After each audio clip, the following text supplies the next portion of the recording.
Today we will be installing 3 items on my 2009 Jeep Grand Cherokee Overland. The first will be an EMP shield, the second will be a DEI cell saver battery installation kit, and the third will be a second layer of insulation that is actually made by Ford, which I think this will actually fit this battery. Well, let's get to it. All right, battery is out. This is the EMP shield. Back down here, where that hole is, I'm going to plan to install it using this bar. So we'll see if we can get this to work, and then we'll go on to actually installing the positive, the negative, I think they're there, and then a neutral ground from the EMP shield, all those wires, and then we'll actually put the battery back in.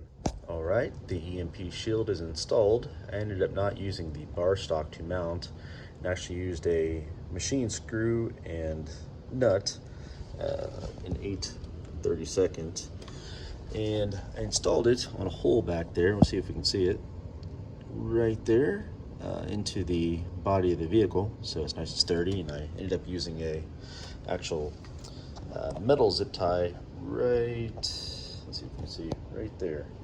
And if we get a light here, we can actually see that top mount there. There's where the zip tie pulls it back. I installed it upside down so that the wires would point the right direction.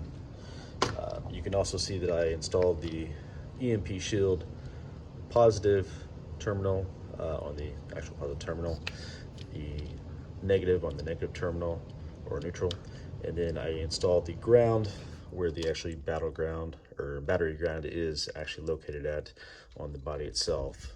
So we'll go ahead and get the actual battery back in, and I will also be installing the DEI heat shroud, as well as that Ford branded heat shroud that seems to fit the battery perfectly. All right.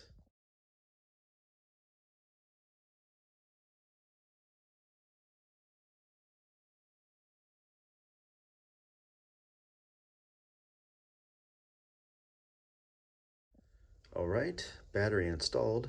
As you can see, I do have that DEI heat shroud and cell saver, and then I have this on top of actually the Ford branded heat shroud, so I have double protection to protect my vehicle from the cold weather. As you can see, I also have the EMP shield, and the light is on, which indicates that everything is hooked up appropriately. One thing to note with this specific aluminum coated heat shroud is that you do need to cut around the actual terminals. That way you don't make connections and cause any sparking. But overall, this is a fairly easy install. I'm happy with the results, and hopefully you'll get something from this. Thanks.